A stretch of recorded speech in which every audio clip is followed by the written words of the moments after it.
So my friends, they go, we want to buy mushrooms. And the guy who like looks like a street person goes, yeah, I'll get you some mushrooms. And he goes into the jungle and he picks a cap like this. And it's covered in mud. It's this size. And he gives it to them in a plastic bag. And he goes, yeah, they're like different down here. So like just it's a mushroom. And so a couple days later. What? Yeah, we take. Picks a cap. It's this big. It like out of a swamp. It looks like. Just for effect. This is plaster or something with some fan scent. But like. The size this of would be a massive one. The size of a Frisbee. This would be a massive one. He was like, they just look different down here. Wow. But it wasn't. There's more to this story. This was not. Oh, okay. These were not hallucinogenic mushrooms. These were just poisonous mushrooms. He just sold them. Who gives a shit? We gave him $40. That's a lot of money to him. So we take it. What? Yeah, we take a bus from San Ignacio to Belize City.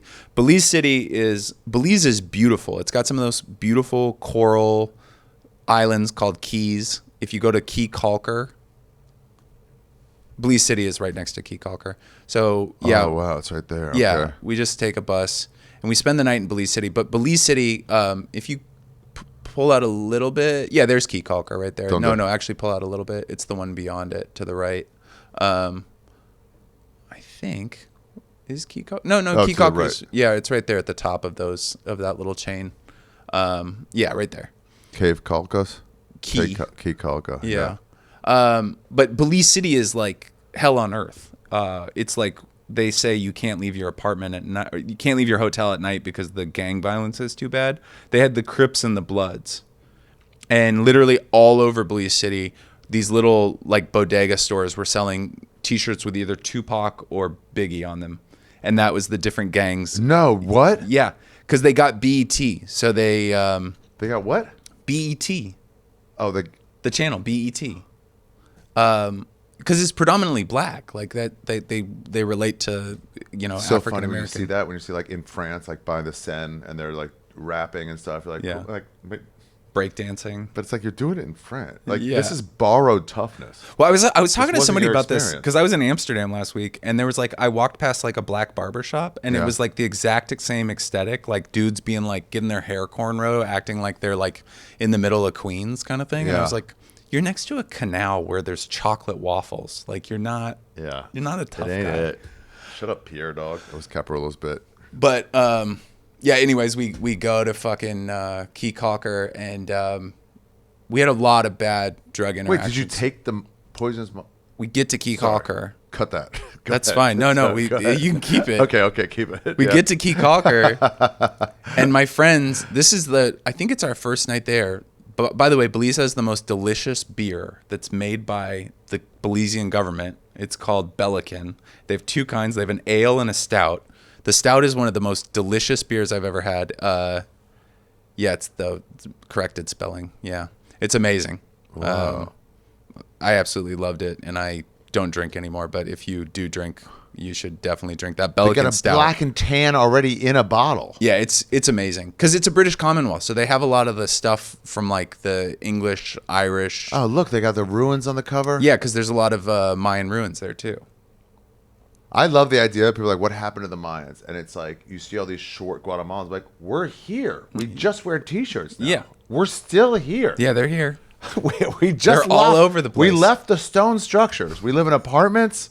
We're fine. We're here. Yeah.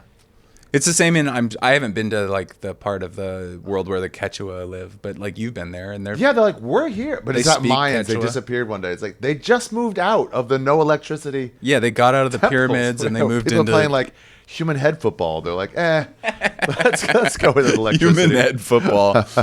That when they try to explain that sport, it's the most confusing ball sport. It's like you use your hips or something. But anyway, so we're on this beautiful beach. Yeah. And it's the most like kind of, there's a coral reef like 100 yards off of this beach. There's beautiful animals everywhere. Yeah.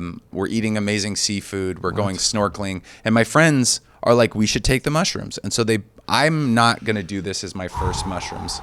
And they found mushrooms in the forest, which you still believe are magic mushrooms. They do. Yeah. You don't? Well, I don't know anything, but I'm not going to make this my first mushroom experience. I just said so. I would have trusted the guy who got him. I know you would have. Yeah. But they took like big bite out of both. They were like, we don't know the dosage. Let's just take a bite, see what happens. And they threw up and shit for 24 hours straight in our hotel room. Like just, and I kept on being like, guys, I think you're really sick. We got to go to the hospital. They're like, no, you can't. We'll get arrested. Don't do it. And so I just had to sit there watching them shit and barf and shit and barf and roll around in their beds going like, but like you step outside the door and it's like you're in paradise. It's also, you know, like the weather outside today. It's like 102 degrees and humid. Yeah, it was miserable. Mosquitoes? Oh yeah. Yeah. But that was like our first of 4 nights, and wow, that's so funny. They just ate poisonous mushrooms. Yeah.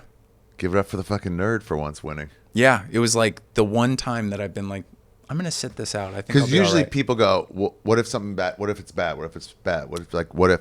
And I go, no. The what if is, what if I don't take this and it would have been a great time? Yeah, that's the what if. Well, that happened later on that trip where Kibby, one of the friends of mine that was on this trip, who's been on all my trips basically, and also did his whole life has been trips afterwards. He kind of set the precedent for himself to always. He got stabbed in the stomach in Chile with a 7-inch blade and almost died. Like he'd be a good guest.